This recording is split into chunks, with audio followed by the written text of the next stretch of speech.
Kasus konflik antara Yaimim dengan tetangganya, Nurul Sahara, terus menjadi sorotan publik. Perseteruan yang bermula dari sengketa lahan parkir melebar menjadi tudingan berat hingga membuat Yaimim kehilangan pekerjaan sebagai dosen di UIN Malang serta terus dihujat di media sosial. Framing yang dilancarkan Sahara sempat membuat publik berpihak padanya. Sementara Yaimim dianggap gila, provokatif, bahkan pura-pura sakit demi menarik simpati.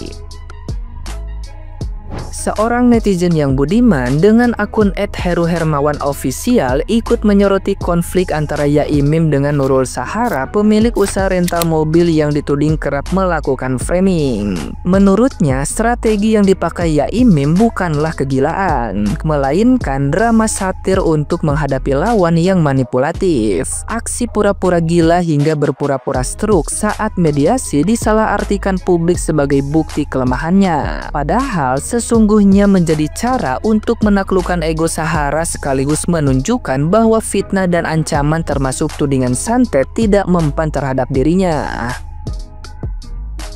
Meskipun harus kehilangan reputasi dan pekerjaannya sebagai dosen, Yaimim dianggap rela membayar harga mahal demi mengungkap kebenaran. Sikap istri yang sabar, tenang, dan memilih merekam semua kejadian semakin memperkuat narasi bahwa Yaimim bukan gila melainkan berstrategi. Dukungan publik perlahan mengalir, sementara Sahara justru semakin terpojok karena framingnya terbongkar. Kalian ingat gak waktu Yaimim bertingkah seperti orang gila? Saat menghadapi Sahara dan juga pasukannya, dia berpura-pura beberapa kali menjatuhkan diri seolah-olah dia dipukul. Pada saat itu Yaimim dihujat oleh netizen seluruh Indonesia, dikata-katain gila lah, dikata-katain orang gak waras lah, dikatain kayak dosen kok gitu sih kelakuannya, kok orang kayak gitu bisa jadi dosen sih, dan lain-lain. Namun siapa sangka jika ternyata pada saat itu Yaimim sedang melakukan drama satire. Kalian pasti sering dengarkan istilah yang waras kalah. Nah, itu adalah cara Yaimim mengalah dengan berpura-pura gila karena cara terbaik menghadapi kegilaan, yaitu dengan kegilaan. 100 jutanya mana? Ayo 100 jutanya mana? 100 jutanya mana? Dengarkan apa? Apa dibuka kamu didengarkan? 100 juta. Ayo mana? Kes, ayo kes, mana? Dengarkan dulu. Iya, gak usah. Omongan kamu gak masuk akal. Didengarkan masa apa? Gak ngasih kita lihat saya. Tahu? 100 juta. Ayo, mana teh? Mana? Taruh sini. Kamu jangan target. Jangan target, kamu janji lagi. Iya, kamu janji. Ayo, kamu janji. Jangan target. Jangan target, saya 100 juta kamu target.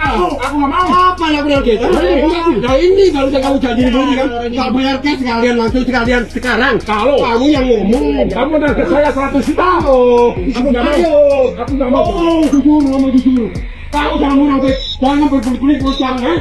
Kamu perempuan apa? Laki-laki kamu, ya? Ayo, jangan gila kamu. Kamu ayo. Ngomong. Ini yang terkait suami kamu yang gila ini. Ya? Gila ini loh kamu. Kamu macam apa? Manusia macam apa kamu? Gak layak kamu di kampung. Gak layak kamu di rumah. Gila di rumah ini. Gak layak kamu. Gak layak kamu. Gak layak kamu. Ayo.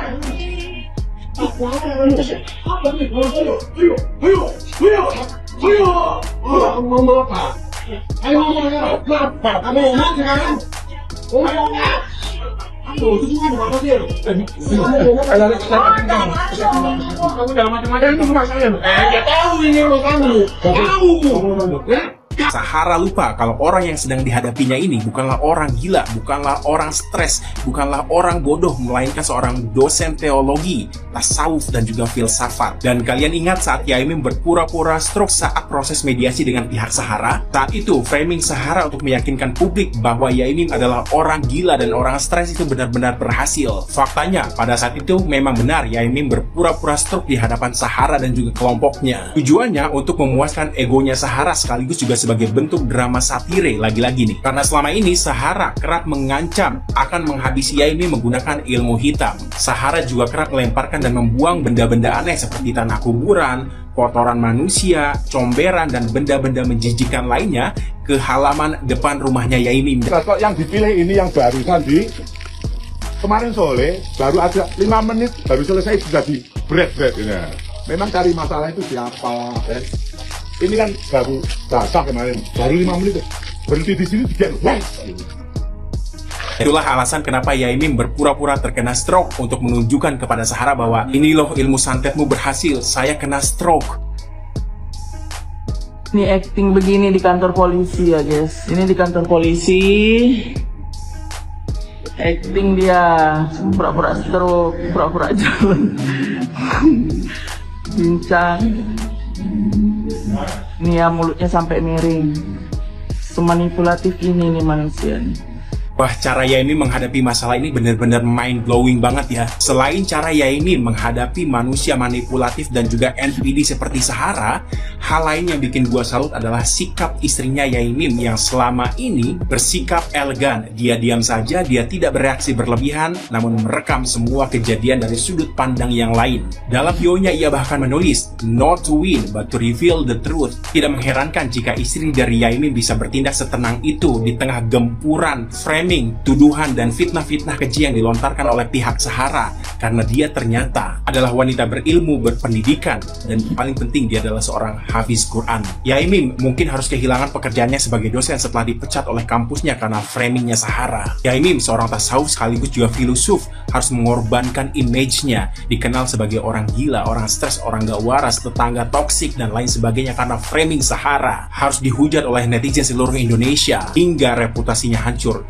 Jika semua itu adalah harga mahal yang harus dibayar oleh Yaimim untuk menunjukkan mana yang benar dan mana yang salah kepada publik, mungkin itu adalah harga yang pantas. Saat ini Yaimim mungkin kehilangan banyak hal dari hidupnya, tapi gue yakin bahwa Yaimim akan mendapatkan hal yang lebih dari apa yang hilang darinya. Dan gue juga yakin orang-orang seperti Sahara, Sopian, dan kawan-kawannya juga akan mendapatkan apa yang pantas mereka dapatkan. Nah, gimana nih menurut netizen yang terhormat? Silahkan berkomentar ya. Pembahasan mengenai Bapak Yamin lagi. Jujur ya, awalnya aku ngira Bapak itu maaf banget, orgil. Maaf banget, karena waktu itu awal aku melihat video, dia tiba-tiba jatuh, tiba-tiba kedorong. Dan aku pikir itu komedi awalnya. Dan ternyata Bapak itu dosen, ya. Pokoknya ilmu filsafatnya best banget, sampai di luar nalar loh. Aku tuh gak kepikiran ke sana. Pokoknya kalau Bapak itu benar, kita dukung habis-habisan, dan pemerintahan harus turun tangan sih menurut aku. Alasan Yaimim berguling-guling ketika dilabrak sama Mbak Sahara, bos renkat mobil. Sahara kalah jenius dari Pak dosen UIN ini. Lihat saja di video ini dari channel atau akun Sahara.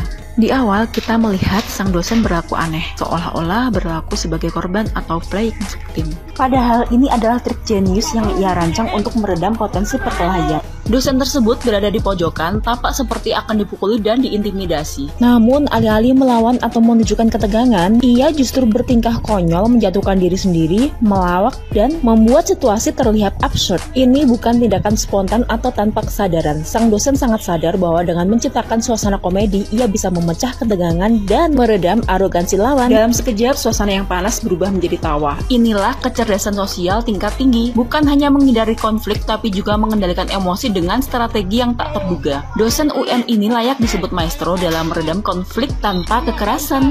Pantes, Pak dosen ini mengajar sebagai guru filsafat ya. 2 jempol buat Bapak dosen UN ini. Mari kita dukung dan kita ungkap kasusnya biar benar-benar terang benderang dan Pak dosen mendapatkan keadilan. Sip, mantap.